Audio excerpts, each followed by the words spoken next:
Everyone, कैसे हैं आप सभी। स्वागत है आपका आपके अपने YouTube channel Goldy Story Point पर। आज की कहानी है सासू माँ तो गाय हैं, उनके गले में तो जुबान है ही नहीं।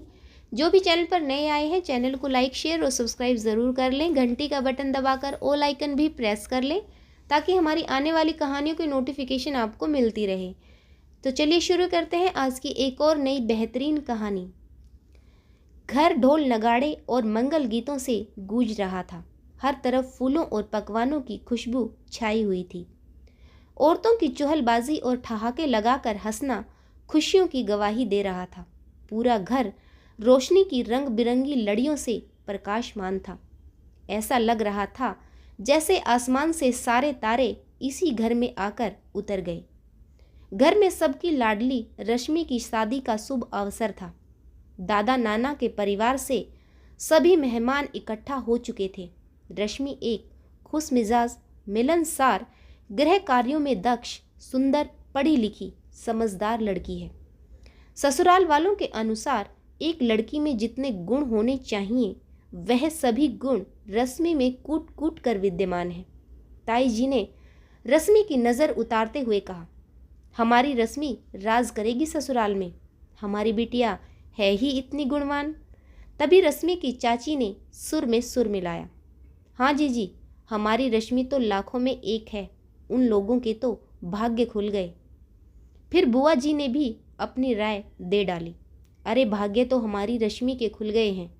इतना बांका सजीला अच्छी नौकरी वाला लड़का इतनी जल्दी से कहाँ मिलता है। रश्मि की मामी ने कहा, हाँ दीदी, आप बिल्कुल सही कह रही हैं। हमने तो सुना है कि रश्मि की सास भी बड़ी सीधी सादी है। रश्मि का रिश्ता उसके ताऊ जी ने तय किया था। तो ताई जी रोब झाड़ते हुए बोली, अरे गायें बोलो गायें, बहुत ही सीधी है इसकी सास। उस बेचारी के मुंह में तो जुबान ही नहीं है। बड़े भागों वाली है जो ऐसी सास और ऐसा ससुराल मिला है। फिर रश्मि की चाची ने साड़ी का पल्लू मुंह में दबाते हुए कहा, वह तो ठीक है जीजी, पर सुना है कि दादी सास बहुत तेज तर्रार है। सुना है बहुत खूंखार है वह। सास की कमी दादी सास पूरी कर देगी। इसकी सास तो अपनी सास के सामने कांपती है। तभी औरतों की बातों को विराम देते हुए रश्मि की मम्मी सरला जी ने कहा, अच्छा चलो, हल्दी की रस्म का समय हो गया। चलो सभी हल्दी की रस्म पूरी करते हैं। सभी औरतें हल्दी की रस्म की तैयारियां करने लगी। उधर रश्मि असमंजस में थी कि वह सास के सीधे होने की खुशी मनाए या फिर दादी सास के तेज तर्रार होने का गम मनाए। रश्मि सोचने लगी, खैर अब तो जो होगा सो देखा जाएगा। हल्दी का कार्यक्रम उसका सबसे फेवरेट है। चलो कार्यक्रम का मज़ा लेते हैं। हल्दी कार्यक्रम में जीजाजी और भाभियों ने खूब मस्ती की। जब तक बड़े बुजुर्ग डांटने नहीं लगे तब तक सबने जमकर हल्दी से होली खेली। शादी की सभी रस्में खत्म हुई तो विदाई की घड़ी भी आ गई। सभी कार्यक्रम बहुत खुशी और उत्साह से संपन्न हुई। विदाई की बेला पर सभी की आंखें नम हो गई, सब भावुक हो गए और रश्मि विदा हो गई। ससुराल में दरवाजे पर सासू माँ आरती का थाल लिए खड़ी थी।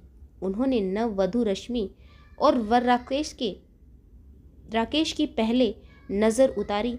फिर आरती उतारकर जैसे ही उन्होंने उन्हें अंदर आने का इशारा किया तो पीछे से एक रोबदार आवाज़ आई, जरा ठहरो तो, मुझे बहू की नज़र उतार लेने दो। अरे सुधा, तू तो नई बहू के आने पर और सास बनने की खुशी में इतनी बावरी हो गई कि मुझे बुलाना ही भूल गई। आवाज़ सुनकर रश्मि की सास सुधा के हाथ पांव कांपने लगे। वह पीछे हट गई। वहाँ पर सन्नाटा छा गया। तभी दादी सास आगे आई और अपने पल्लू से वर वधू की नज़र उतारी। फिर उन्हें अंदर आने का इशारा किया। रश्मि ने गौर से देखा। दुबली पतली सी झुकी हुई कमर वाली, चेहरे पर ऐनक लगाए, छोटी सी कदकाठी, परंतु चेहरे पर गजब का रौब। रश्मि को एहसास हो गया, हाय राम, दादी सास इतनी कड़क मिजाज हैं, मैं कैसे निभा पाऊंगी। रश्मि ने शादी से पहले अपनी सास और दादी सास के बारे में बहुत कुछ सुना था। जहाँ सासू माँ गाय जैसी सीधी सादी थी, वहीं दादी सास खूंखार शेरनी की तरह लग रही थी। रश्मि ने अपने पहले कदम के साथ ही ससुराल में यह प्रत्यक्ष रूप से अनुभव कर लिया था। बाप रे, जितना सुना था दादी सास तो उससे भी कहीं ज़्यादा तेज हैं।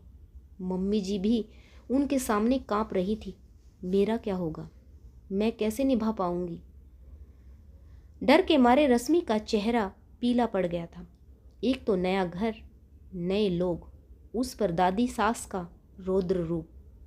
रश्मि का सारा उत्साह और खुशी 1 मिनट में ही काफूर हो गए।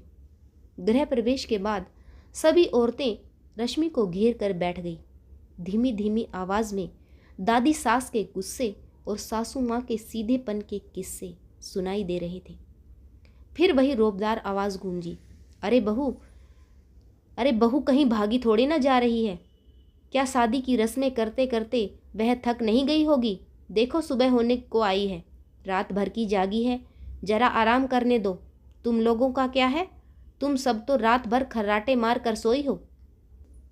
कहानी के अगले भाग में पढ़ें कि रश्मि और दादी सास की जुगलबंदी, उनकी बॉन्डिंग कैसी रही। अपनी प्रतिक्रिया कमेंट बॉक्स में लिखकर ज़रूर दें। कहानी पढ़ने के लिए एक बार फिर से आप सभी का बहुत बहुत धन्यवाद। जय हिंद, वंदे मातरम, भारत माता की जय। जय जवान, जय किसान।